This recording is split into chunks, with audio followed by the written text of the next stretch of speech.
Hey, and welcome to another episode of the Unspoken Truths of Digital Leadership, Living the Leadership Values. So, where I guess we'll talk about the unspoken truths of leadership, the dark side, and the learnings from dealing with conflict with integrity. And today I have the founder of Boostly, Mark Simpson, with me. Thank you very much for having me. I'm very excited and intrigued at what we're going to talk about. Well, Mark, first of all, thank you for all that you do for the hospitality industry. You do so much for the hospitality industry. Is amazing, and it's something that I admired, especially the way you do it through digital marketing, social media, and it is something that I've just seen you grow over time, just from social media, being in the same entrepreneur groups and all those, but also just watching you from the sides on your journey, like from that doing social media, digital marketing, and then stepping on big stages with the big guys. And that was, for me, it was like a highlight. It was like, wow, check him out. He's there. The big guys on stage. Please, Mark, tell us more about what Boostly is and how did you get into it? No, thank you. Yeah, so we've known each other. Like, we've been in the same group now for maybe 3 years in the same Facebook groups and whatnot. So yeah, I mean, I have always been in and around hospitality. I grew up in Scarborough in North Yorkshire, which, every 3 houses there seems to be a bed and breakfast or some form of hospitality because it's so popular. And when I was 6 years old, my parents transformed their farm. So I grew up on a farm in the North Yorkshire Moors into a bed and breakfast. So it's always been there. I'm always used to having somebody in our house. That's just how it was growing up. And when I got to the age of 16, 17, I was doing what every single one of my friends wanted to do growing up in such a small town, is escape. And they were all off to uni, but I wanted to be a soccer coach. I wanted to do football coaching, and got my badges, got my qualifications, and my ticket out was to America. I went coaching with America, had an amazing time, saw every state possible, met loads of amazing people. But then got that travel bug and wanted to go see more of the world. And so me and a buddy, we went Asia, Australasia, everywhere in 2 years. So pretty much for 6, 7 years, I was just traveling. But then the thing is, when we got into Australia, I fell back into hospitality again. I was working in bars, restaurants, hotels, you name it. I was just doing odd jobs, the same sort of odd jobs I was doing growing up. We moved back to England in 2009. Straight down to London, and again, hospitality jobs. I worked at Wembley and doing all those sort of things, but I realized that I needed to get some form of career. So somehow managed to fall into a marketing job, sales and marketing for Quaip, which was bought out by Yelp a couple of years ago.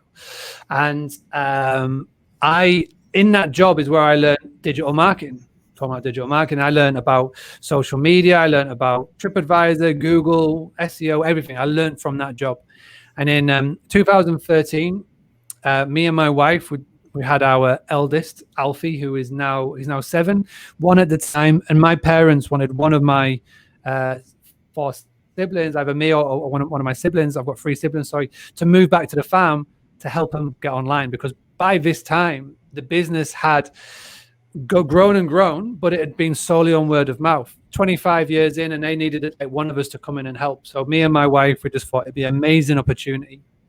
Me, for her, for Alfie. So we moved back, and that's what really started this next journey to where we are today. So we put these digital marketing skills into the farm. It got really popular. We took that offline word of mouth online, and it became the most followed and most liked Facebook page in the local area, which was awesome. It became the top 3 recommended business on TripAdvisor.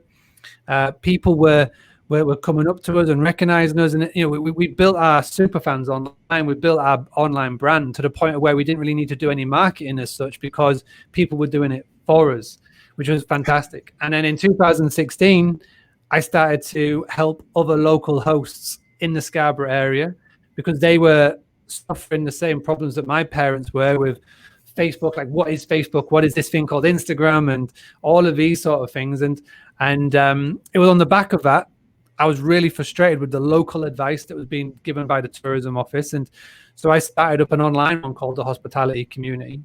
And that was 2016. And it's it's evolved and morphed from me giving advice to bed and breakfast in Scarborough to now where I've got There's over 1,000 clients all over the world. And it's not just hotels, it's not just guest house, it's rental properties, it's glamp sites, it's accommodation, but it's everywhere. Every country, continent. We're literally all over the world now, Boostly, which is crazy. And like you say, it sort of peaked this year before lockdown.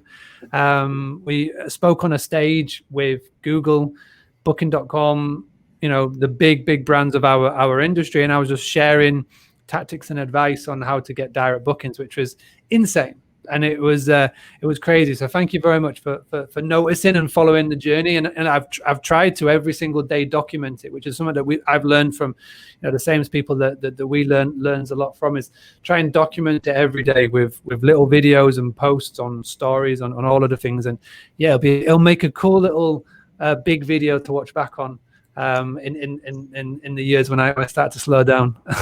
It's like watching a documentary. It's going to be like. Yeah, well, which is why they gave us this. It's why they gave us these features. It's like you can create. Well, Gary Vee says it all the time. Don't he? Document over create, and that's exactly what I try and do every single day. Like put something out there, show what I'm doing, and so it started in Scarborough. The business moved to Middlesbrough, and very fortunate to go from Middlesbrough to Bali and then Bulgaria back to England, and now we're in Spain where our family moved to Spain. We're very fortunate to have a job now, a career or a business where, as long as we've got a Wi-Fi and a laptop, we can do it anywhere in the world, which is awesome. Which is very grateful for that. It's incredible as well. Congratulations on that move as well.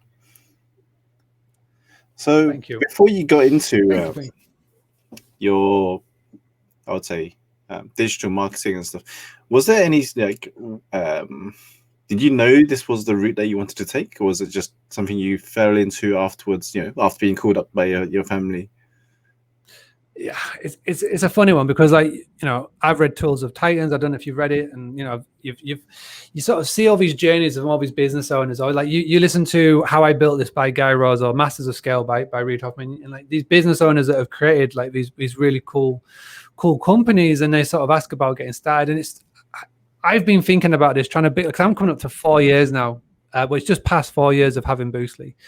And I never would have imagined that it would have turned into this, I was truthfully honest. And when I was doing the soccer coaching, coming out at 16, 17, 18, I actually bought into a franchise in Scarborough. So I was responsible for bringing in my own money then. I just never realized, because the franchise already had customers, it already had kids, and it was going into schools doing youth development, and you would guarantee to have business there, unless you were really bad, so, and I was doing little things to sort of get more customers, to get more kids to come along to the camps, but I never used to think of that as like a proper business. And then when I went into London and I was doing sales, it was pretty much commission based. It wasn't 100% commission based, but it was pretty much like commission based, and you had to hit your targets to get paid anything near decent. Well, living in London, basically to cover rent. So again, in a weird way, that was like having a business, but without actually thinking of it as a business. So when I started at Boostly, I already felt like I'd been doing it indirectly, and I just sort of knew what to do. But I really only knew one part, which was sales and marketing, new business development. I have learned so much along the way, as in financing, looking after your money, company structure, all of the things that, this is why, Facebook groups and having like the ones that we're in have been invaluable, because I have learned so much of the things that I just literally thought I'll just deal with it one day. So yeah, to a long way around of answering your question, is it's something that's always been sort of there, but I never really realized it and never really thought of it. And do you have times where you didn't think it was going anywhere, or things like that, or any doubts in your mind, and how did you deal with that kind of thoughts and things? Yeah, 100%. A lot of the times. And again, this is why having the Facebook groups that we're part of or in really helped, because there are many times when I was doing one-on-one work. So now I do a one-to-many model. There's times when I was doing one-to-one when I first started, where I was just working with maximum 4 or 5 clients at a time. So it was very much feast or famine. So I was doing 6-month contracts. I was going into a bed and breakfast, and I was taking over their Booking.com, their Expedia, their Airbnb, taking care of their Facebook, their website, their email marketing, everything. And I was just charging a set fee for it. And the way that it was working was that it was good. It was paying the bills, but it would never grow. It would never go to that next level because I would have to do more work. I'd have to start, outsourcing and things. I was never in that right frame of mind at the time. And there was some months where you would lose like 2 or 3 clients at a time, which would be 30 or 40% of the monthly income. And like the bills are coming in that you're just thinking, oh my God. And then the way that it works in the HMRC and the government and the VAT and stuff and the tax over here is that for the first year, you don't have to worry about it. And then in the second year, I got my tax bill, and you pretty much have to pay 2 tax bills in one go. And I looked at that big bill, and it was like £17,000 that I owed, and I had like 6 or 7 months to pay it. And I was like, I cannot do this. I drove back that day thinking, that's it. This is the end. I don't know how I'm going to get it. But that's the day that I decided to pivot from a one-on-one business model to a one-to-many. So where I, instead of giving someone a fish, I taught them how to fish pretty much. So I created online courses, some of that I could literally just open up and people could pay me a monthly subscription fee. And it was one of the best things that I did because I very quickly got that 16, 17 tax bill grand put together very quickly. Like I had 8 months to do it and I was able to do it in 3 or 4. But in that time, it was awful. So having a group, a Facebook group that we're both part of, where it's, because none of my friends have got their own business. My best friends, like the ones that aren't even on social media, like my true like offline friends, even my best friends, ones I've known since 3 or 4, they haven't got their own business.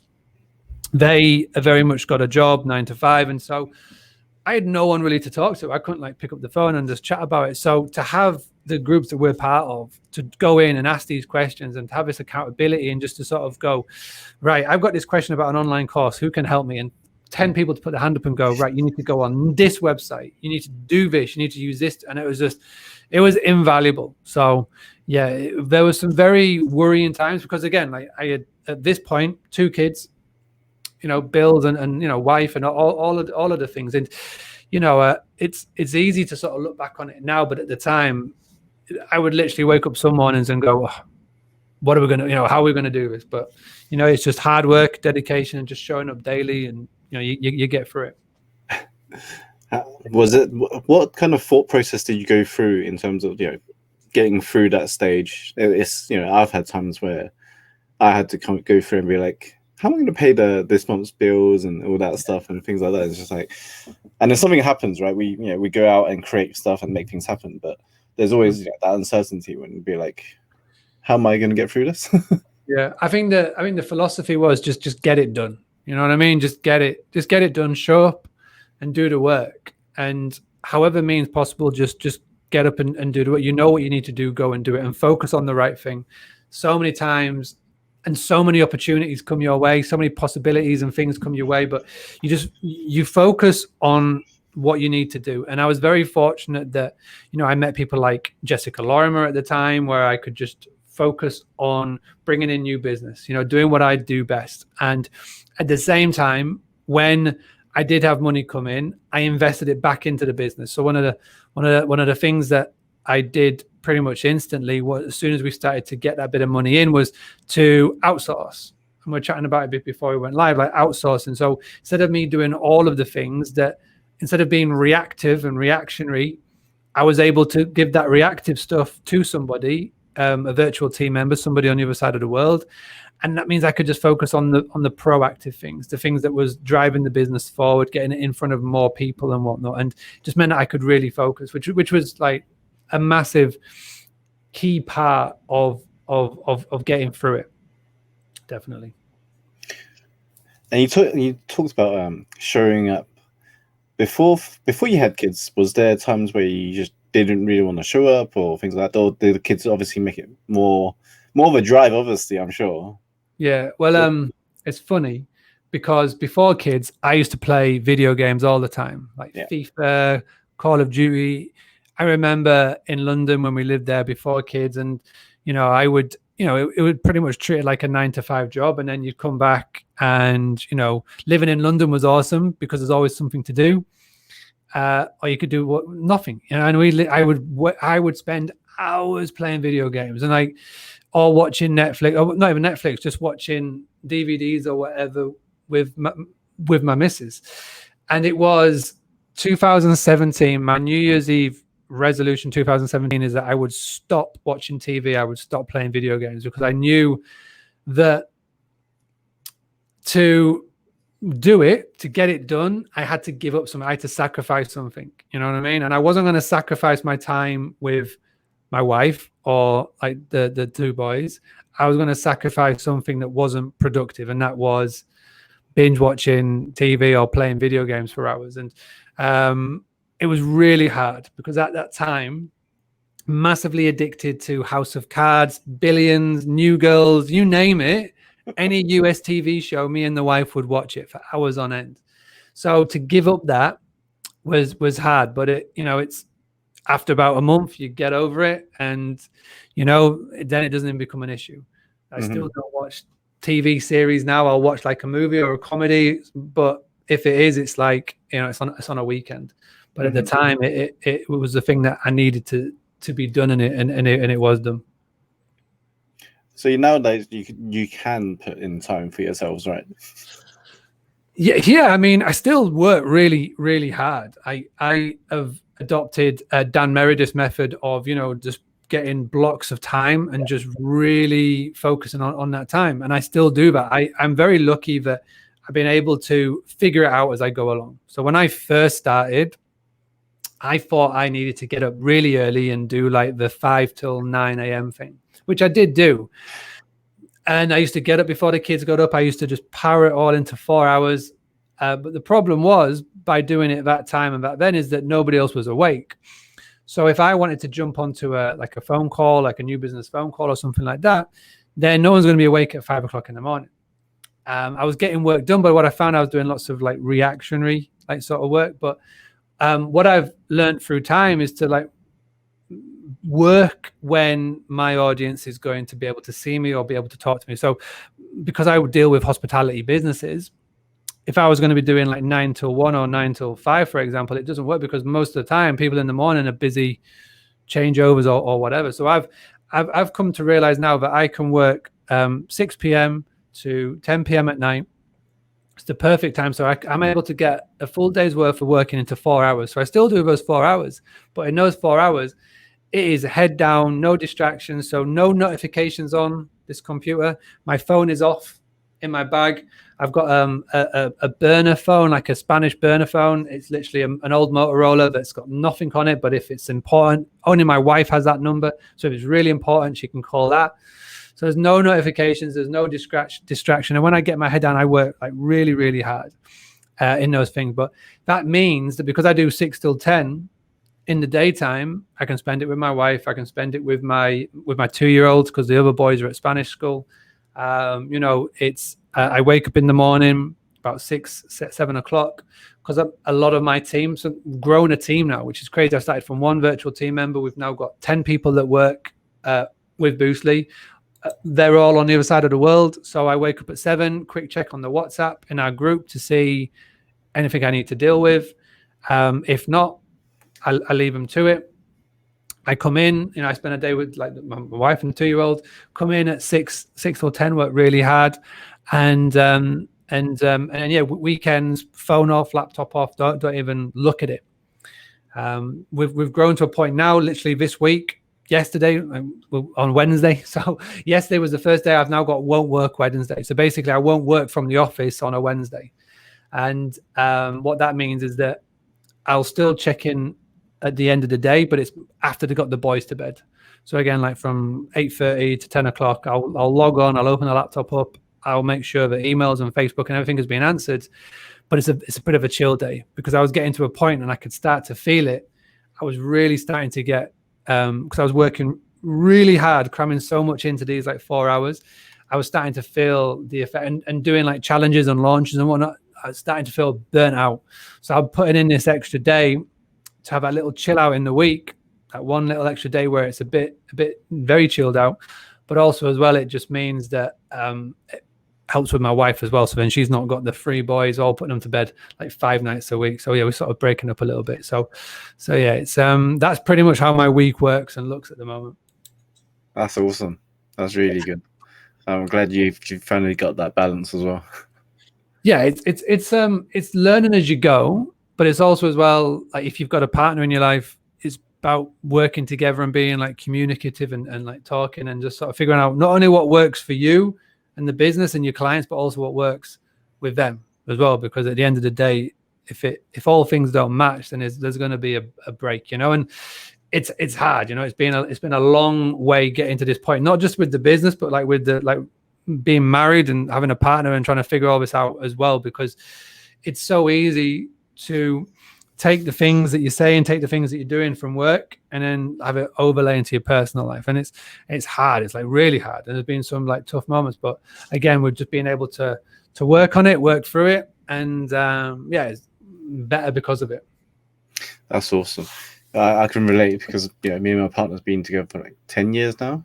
Haven't got kids yet, but like that's why like now it's working. Now that I still got free time, it's making sure I make this time count and lay out the foundations before, you know, the kids come and all the responsibilities and all that adult stuff that comes into it, right? Yeah, no, 100%. And it's, you know, it can be tricky. I mean, Laura has just started her own business as well during the lockdown. So now she has got her set times when she does the work, and there's still time where we can spend time together. But again, I take on more responsibility with Frankie, our 2-year-old. It's just a case of just talking, like communicative, like making sure that you're always on the right page. And like we now do this thing where it's like we have a weekly check-in. I chat to Karen Font Garcia. We both know Karen. Karen chats to Laura, and like we now, because of chatting to Karen, we've now doing our own little weekly check-in, which I find really helps, because when you've got kids literally flying around all over the place and you've got all the other things that you're trying to do in your head and stuff, it's really easy to just not talk about things. So we make sure that we have a weekly check-in, a weekly catch-up. It's normally on a Sunday evening, and I find that really helps as well, because it's just a great chance to be able to sit down, no kids, no noises, no disruptions, phones off, and just talk, which I find like has been really good. How long have you and your wife been together now? Yeah, 11 years. So we met 2009, like January 2009. So yeah, it's a similar sort of time. We've been married 5 years, 4 years. Got to remember this is going on public, right? 6 years. Sorry, it's 2014 we got married. 6 years. Yeah, 2020. Yeah, 6 years. So yeah, a long time. Awesome. So yeah, this is a good one. This is one that I don't really get to go into. Is partnerships. How crucial has that been for you? I know that you have mentioned it just now. Is you know, having that communication and transparency about having each other's back, working out what works for each other as well. You know, you've got your own routine and she has her own routine as well, right? And then you got the kids' routines as well. Yeah, I mean, especially with lockdown as well, so many partnerships and relationships will have definitely struggled because it's just something different. And you know, we were no different. And I mean, my problem is that when you have your own business and you're just used to solving your own problems, you just get on with it and you solve your own problems, and you don't really talk about it. You just, you know, if something comes in and there's an issue, you just deal with it. And I think the main thing that I've learned having a like relationship and having a business is that you've got to be able to talk with each other, because if you don't, then that's when things just get bottled up and they get worse and worse and worse. So like the communication thing is definitely something that I've had to get better at, not try and work it out and do it all myself. So if like a problem comes up, I don't try and do it myself. But yeah, just I mean communication is the key, is the absolute key. Out of all the things that other people say to work on and whatnot, I mean, if you're, as long as you're talking and you're honest and you're doing it regular, then I think everything else can be pretty much sorted. It's the ones where you don't talk. And again, with lockdown, it was so hard because you were literally on top of each other. And then you had kids into the mix, and it's all the rules and regulations and things like that. And I can see why so many relationships stopped during and I know a couple of people have stopped during COVID or just after COVID because of that. And it's, it doesn't need to be a COVID situation, but it's like just anytime, just as long as you're talking. And I mean, that's the main thing that I've learned, and I'm glad I learned it before things got really worse, because then that, sometimes it can just happen where they can't come back from it. So yeah, I think that's been really, really important, to give each other space to not only do your own thing but work out the things together. Yeah, because relationship is I've seen so many couples like fall apart and stuff, and not even during COVID or during the quarantine stuff, but it's prior as well. It's it just seems to be lack of communication, or there seems to be expectations. Yeah. And things like that. It's just like, well, have you really communicated that expectation to each other? And yeah, well, I'm very lucky that I found somebody that is very similar in what I like to do, like travel and the way that we see the world and whatnot. But also as well, has total opposites to me in a lot of the things. So I cannot cook to save my life. Laura's an amazing chef, one of the best out there, and there's certain things that I do that she doesn't like to do, and so like we just make it work. And again, I think from a lot of the point was that communicative side. Like when you have your own business, like I say, a problem comes up for whatever it may be, like something's not working or a client's not happy, you don't even need. And again, when you're in a solo business as well, and if you've got like business partners, then yeah, maybe different. But if it's just you and it's your business, like solo business, you just go in and fix it. You don't need to talk to anybody. You don't need to and ahh. You just go and do it. And again, like my problem is that I was taking that back into home life, and that was like the worst thing to do, just not talking, just getting on and doing it. So that's one of the things that I've definitely learned, is exactly what you're saying, is talk about it, be open, be honest, and yeah, everything else will just solve itself. And what is it like now working with a community of hospitality owners, and the difference that you're making in their lives, especially during this period? I mean, how's it been for you and them during this period? Yeah, I mean, the weird thing about all of this is that every single country, every single county, even sometimes towns, has got different rules and like regulations. Mm-hmm.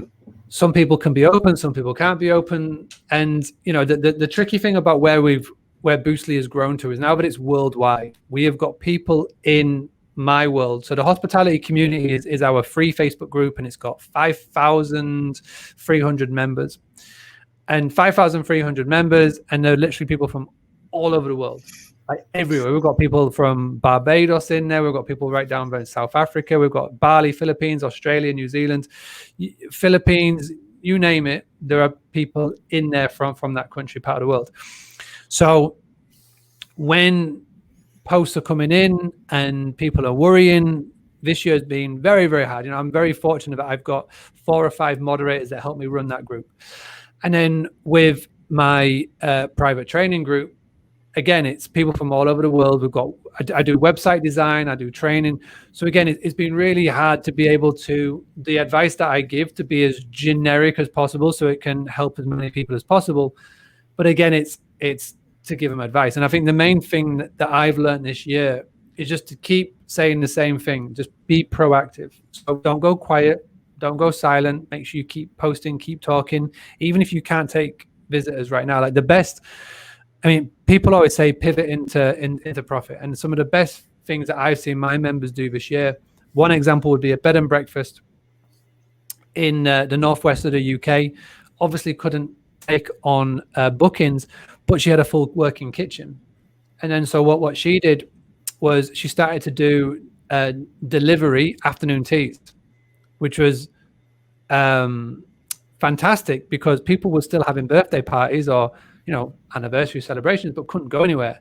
Yeah. So she was figured out a ratio, figured out a price, and brought in her revenue from doing something she never thought she would ever do. And now, with restrictions being lowered and businesses still coming in, she's still doing that afternoon tea side. So she's got 2 revenue streams, which is phenomenal. And that's just one example of what people have been doing. and again, I don't know why I did it, but on the 17th of March, I decided that I could see that it was world was going crazy. So I decided that, and a lot of hospitality owners were panicking. So I decided that I was just going to go live every day on Facebook, and I did a live video every day, invited on guests from the hospitality world, but also as well, I was able to secure and get in some amazing guests that weren't like that I have watched and listened for years. So people like Janet Murray, who's got an amazing podcast, Noah Kagan. Again, I've watched Noah's videos, listened to his podcast. From America is the guy who has founded the Sumo Group. So if you've ever used the app Sumo for your pop-up on your website, he founded that, and he came onto the podcast. Like, so it was amazing things that have come on the back of, you know, what is like a crazy times. I did that for 44 days, which was insane, like every night. And you know, so many opportunities came on the back of it for me, because I was just visible every day online. And now we're coming out of lockdown and out of these restrictions, and I got hosts from areas that I never thought possible are starting to come to me. Hosts that are just so dedicated to Airbnb, who have been, you know, messed around a lot by this big platform because of the restrictions, and now coming to me to go, right, now we need a website. We want to go for a direct booking model, which is you know, which is amazing to see. So something that has been absolutely horrific for our industry, hosts and business owners are starting to go, right, what are we going to do on the back of it? And I think lockdown has shown one thing, is that they're caring more about the marketing, calling out the website, and you know, because of me going live every night, I'm the one that people are going to, which is crazy good for like the growth of Boostly. I've got some pretty ambitious, big goals, and so this is like being like one of the things that's come out the back of it, which has been amazing, you know. And what was your go? Was there a choice that you made?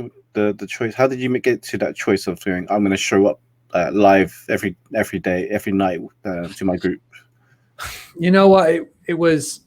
It's hard. I don't even know what it was. I naively thought, and I remember I naively thought this would be all over in a few weeks, because I live in Spain. But actually on March the 11th, me and my family, we flew back to England because I'd been nominated for an award, best use of social media for like our industry, which was phenomenal. And I won that, which was crazy. Then the next day I was going to be speaking in the XL Center, like I'd mentioned on stage with like the big names in our business. And that was the 12th of March. And then we were going to stay in London for 4 days. And then we we're going to fly back to Spain on the 16th. My parents were going to come down from Scarborough down to London. We're going to spend some time with them and fly back. So the world decided to go crazy on the 13th of March. And, you know, it was on the 16th, we're at Gatwick Airport. We're like, Spain was already locked down in very quick. People wouldn't even be able to get back into Spain. So we decided to stay. And we thought, right, we're over in a few weeks. Let's just get a rental car, drive back up to Scarborough, back to my family farm, and we'll stay there for a few weeks. And then whilst I was there, luckily I had my laptop with me. I had all my kit with me for whatever reason. I don't know why I packed it, but it was just there. And I thought, right, well, what I'm going to do is I'm just going to go live every night, because everybody was going quiet. Everybody, all of my peers were going quiet. They weren't posting. They weren't doing anything.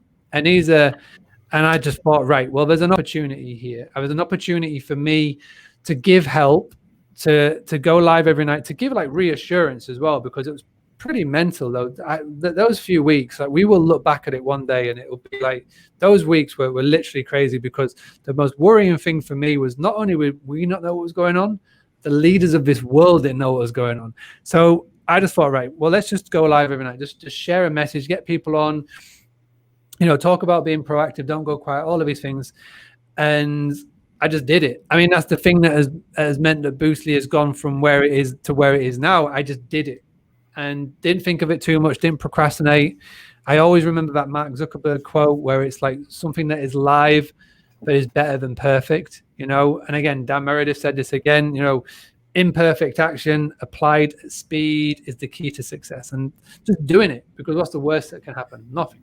And I just did it. And I was so happy that I did do it. And I'm so happy that I stuck at it, even though it turned out to be not just a couple of weeks, but a couple of months. And, you know, the more that you did it every day, the more it just became a thing. It didn't become like a chore. It didn't become a thing that, it's like, oh, I got to do this tonight. It just became a thing that you do, just like with anything new that you start doing, whether it's cold showers or push-ups or whatever. You don't want to do it. You just end up doing it every day, and it just becomes a thing. And that's what it literally became. And the only reason that I stopped is that I literally ran out of things to talk about. I did not know. And well, like the world started to reopen. So I thought, right, now's a good time to stop and just say, listen, I've given you 44 nights here, 44 different advice and tactics and tips. Just go and do it. And, and away they did. So yeah, it was a crazy time, but I'm glad I did do it.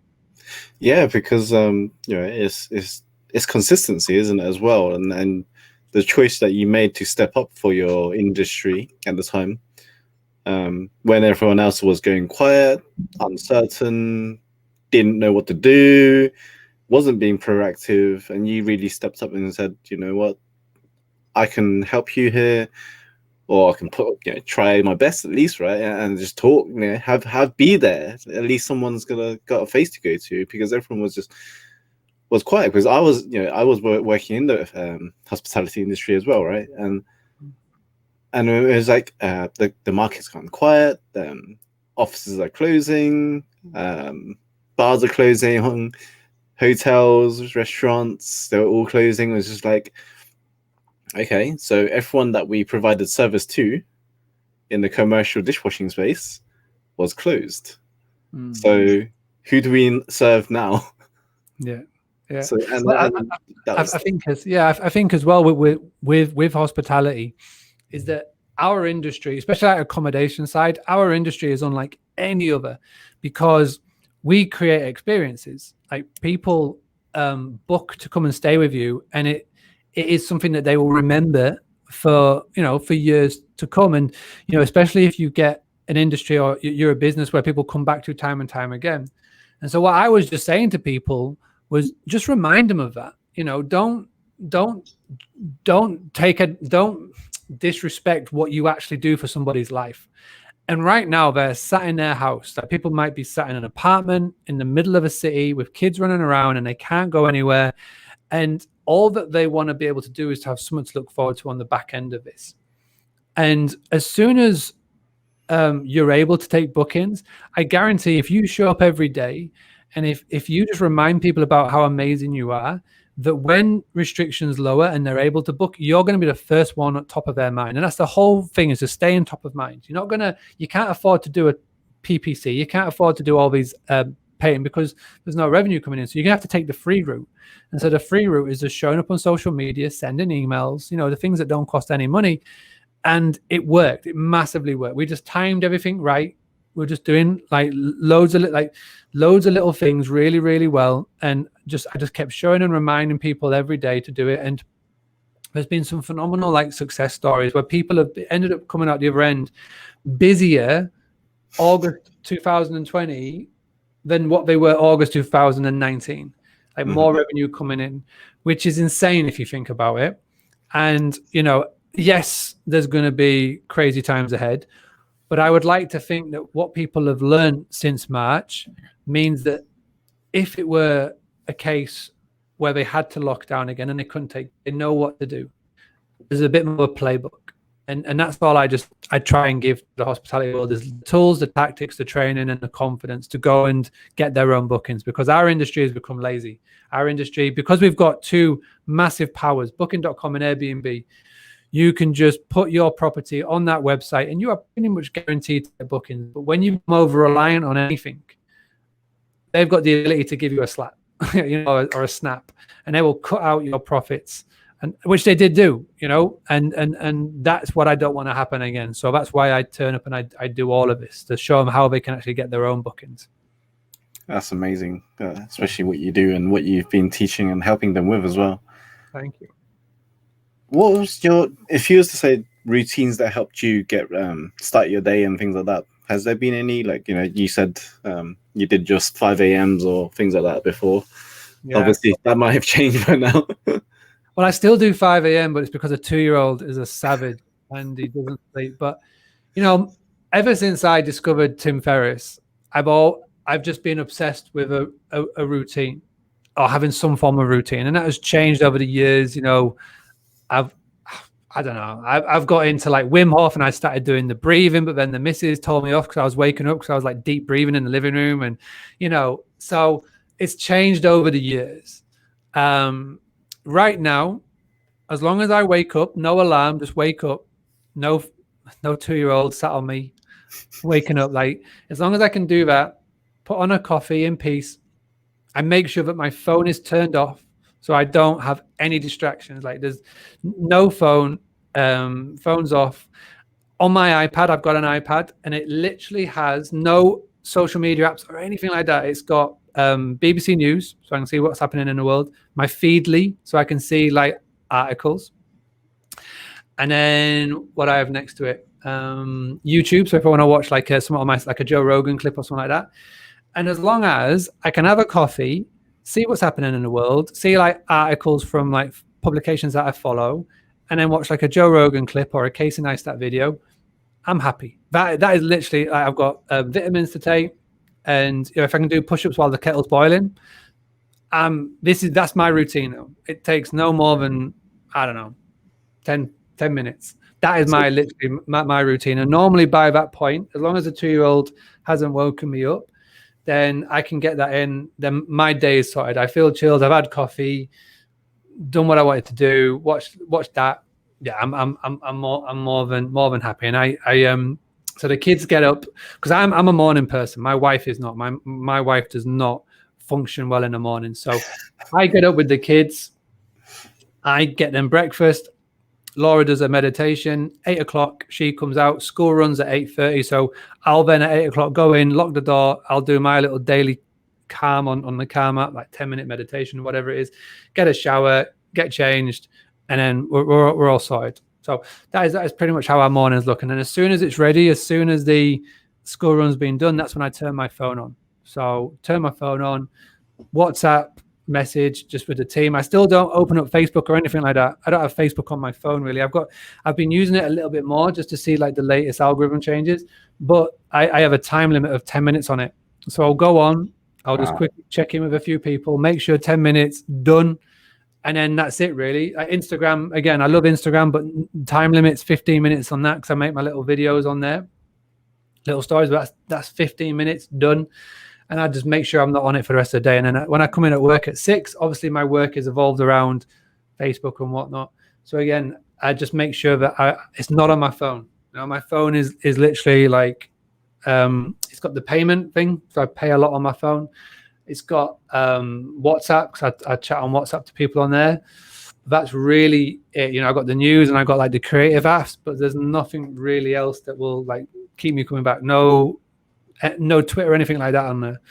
And again, if I have got Facebook, it's heavily restricted to 10 minutes. So I can't get sucked in and just sort of be on it all the time. That is a very heavy level of discipline. Well, you know, it has to be, because otherwise this is, you know, if anybody's watched Social Dilemma, you know, on Netflix. Yeah, I watched that last week. You know, I'm really glad that that's being made, because, you know, it just sort of opens the eyes to why people do get sucked in, and that's why it's there. So like my phone has got no notifications on. It's on do not disturb consistently. The only notifications that I allow to come in is if my wife is calling me, pretty much, you know, or like, you know, and that is it. There's no other notification that allows to come on. Same for my computer, which is why we've done this for like an hour now, and there's been no pings or anything, because I never have a notification coming in, because I know how it works. They want you to be dragged back in, and I've got all of the ad blockers on my thing. I've got the one with the newsfeed eradicators on. So it's again, it's just something that I've learned over the years, and again, it's from being in the groups that we're in and just knowing how these things work, and just being very dedicated just to getting it done. I've got it written literally on my whiteboard here. It just reminds me all the time. It's literally next to me, so I just know I just got to get it done. There's no distractions, you know, and if I want a little distraction, I'll have it at the end of the night when I'll just sit down if I wanted to just veg out and just scroll. But again, it's just because I've just been so dedicated to it, I just don't know any other way. So it just becomes routine, you know, just becomes something you do. Okay, cool. And if people wanted to get get started in business or run their own communities and things? What kind of suggestions or advice would you give them? So when I first got the idea of Boostly, I didn't know how it would go down. I just found like a group of people that I could put an idea in front of, and I started to offer like workshops. Like these were in-person workshops, and I just said, right, if I put on this workshop where I show you what I'm doing, not knowing what I'm doing, just if I can show you how to make your life easier with social media, whatever, would you attend? And these 5 people put their hand up, and they're the first 5 people that I ever taught doing this, and it was the start of everything. So I guess depends on what type of business you're thinking of doing. If it's like an education type business, like what this is, adopt something like that. Obviously, in the world that we're in now, like maybe a Zoom chat. But just put the question out there. Say, I am looking for X who is struggling with Y, and I can help you solve it. And to start off with, it may have to be free, no price, just so you can get your testimonials and all of the things. And that's what I did. And then in time, you may get the confidence to start charging, or you may even have someone come to you and go, I want to pay you to do X. And it's crazy, it's scary. And a lot of it, you have to learn as you go, and you will make so many mistakes. But the trick is to learn from your mistakes and just keep on doing it. Even at times when you think, this is not going to work, just battle on through. And Jay Alderton said this a couple of weeks ago on his Instagram. Said, if you just produce content and show up every single day, if you produce a piece of content every single day, for let's just say a year or 2 years, then good things will come on the back of it. And that is so true. It doesn't have to be fancy. Like I do a lot of most of mine on my phone, just Instagram stories, taking that, turn them into little videos, and that's pretty much it. Over time, and I've got a bit more budget, I've been able to invest in one of these things, a microphone, and like we're talking offhand, and I've hired people to edit my videos and to edit the podcasts, and so it just means that I'm more visible and more everywhere, really, and that's it. Just show up every day, and just you don't have to be the best. You just have to know more than the people that you're talking to, and that's it. That's all it takes to be classed as an expert. Is just find a group of people that you know more on the topic, and just tell them about it and help them. Yeah, and help them. That's it. Just help them. Cool. If there was anything, if people wanted to find out more about what you do, where can they go? So my website is boostly.co.uk. That's like a nice place to get started. If you're in hospitality, if you're not in hospitality and you just want to find out more about what I do and like document and stuff, like Instagram is cool because I show up on there every day and do stories. So Instagram.com/Boostly UK. So BOOSTLY UK. That's always a cool place. And if you want to, you're not in hospitality, if you want to help me out, podcast download is amazing for the algorithms. If you just Google search Boostly podcast, you can go iTunes, Stitcher, Spotify, or wherever. Just go and subscribe. Even if you don't listen to me, just download it, leave a review. Just download it. Helps on the algorithms, which always helps. I'm very fortunate that I've got a big community, so the podcast is always in the sort of top 30 every week for in the UK, which I am so happy for, which is amazing to get the eyes. And the other thing I was going to say that came out of me showing up every single day for 44 days is that I had a massive season of a podcast. So I had 44 episodes, and somebody approached me in America to sponsor it. So not only did I have like 44 episodes of a season of a podcast, which is like, it's still going now. I'm schedule it once, twice a week, but it's also been sponsored. So it actually turned out to be revenue generating, which I never planned for or anything. And it meant that I could take that money that was being sponsored for it. It was about $1,000 in the end for the full season to get things like this microphone and this boom stand and like mess around with the lighting and get a camera and stuff. So it's actually, these unexpected opportunities that will come your way. And it was Derek Sivers who says this. It's like, just when you're first starting out, just say yes to everything. But then as soon as you get an ounce of success, then if it's not a hell yeah, it's a no. And this is where I'm lucky enough now to be in that opportunity, that position of being, now that I've had a little bit of success, I can then go and take a step back and go, right, is this opportunity? a hell yeah, or if it's no. And if it's if it's a question or it's an invite or something, if it's not a hell yeah, it's a no. And again, that's the most important thing for that next step, because otherwise, if you keep saying yes to everything, then you'll just never ever grow. You'll just be always stuck in that yes man syndrome. So that would be like my sort of finale little bit of advice to everybody. Thank you for being a hell yeah on here then. When you asked, it was definitely a hell yes, 100%. Like I say, we've known each other for a while. And again, it comes to another thing. The relationships that you make, even the ones that you don't even think it's going to go anywhere for your business, like whenever anybody gets a message or anything, like the first mistake I think people make is like, how is this going to affect me? But if it should never be like that. I mean, one of the most important lessons that, again, going on Tools of Titans, and there was another survey where they interviewed, I think it was like 100 real successful, I think, billionaires for their businesses, and they said, right, if you lost everything today and you had to start again tomorrow, what would you rely on? And one of the first things that they said is that they would utilize their brand, but also as well utilize their network, like contacts and stuff. And I think that's really interesting. So like, number one, build interest, build relationships, and just do good things. And it doesn't matter what happens, you will just, again, just good things will definitely happen in the business. So when you asked me to do it was 100% a hell yes. Thank you for that. I appreciate that. Thank you much. My pleasure. And the last thing before we wrap up is, what do you think it is that stops people from showing up? I had this question asked me by someone else as well just recently. Curious to hear your thoughts. I think people are scared of looking silly, and I don't know if this is like a British thing or just I don't know, it's just something that is just ingrained into people, is that they don't want to look silly, they don't want to look stupid, and that's what puts off a lot of people. They're scared that they're not, they're going to look a bit daft. But just end of the day, just do it, because if you do it, and if you do post consistently, post daily, like Jay Alderton says, good things will happen. And I am testament to it. I posted every day, documenting the business.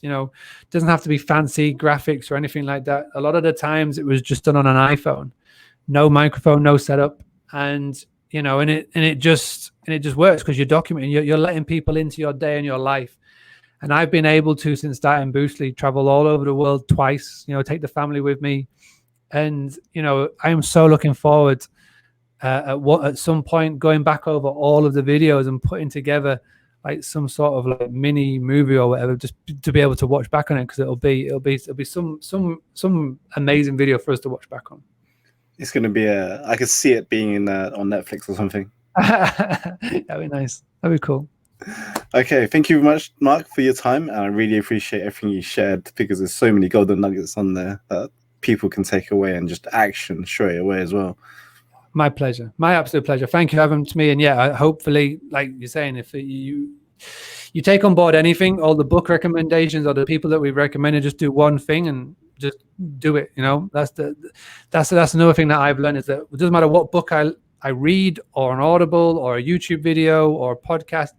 I always try and take just one thing and I implement it. Like quite recently, I listened to, it was Traffic Secrets by Russell Brunson. I'm not a massive Russell Brunson fan, but I like what he's done and what he's built. Listen to the book. A lot of it is guff, but I took two things away and I implemented it the next day into our business, and I can see already how it's going to work and impact. So it was YouTube video intro, and it was the affiliate scheme thing. In the footer of every one of their websites, they've got made by ClickFunnels. So I do web design. So I turned everybody into an affiliate who's got a website with us. We've got 420 businesses who've got a website with Boostly. So we put in the footer of every website, made by Boostly, and it's got a little affiliate referral code built into that. So again, it just helps them talk about our website and services more, word of mouth, and the YouTube video. So yeah, the trick is to listen to it. So these ramblings and take one thing, and whether that's go and get in the Tools of Titans book, or if it's doing any of the things that we've said, and just do one thing. And that'd be awesome to see. And if you do it, then please get in touch on Instagram and tell us what you did, and that'd be cool. Awesome. Thank you much, Mark. My pleasure, buddy. Take care.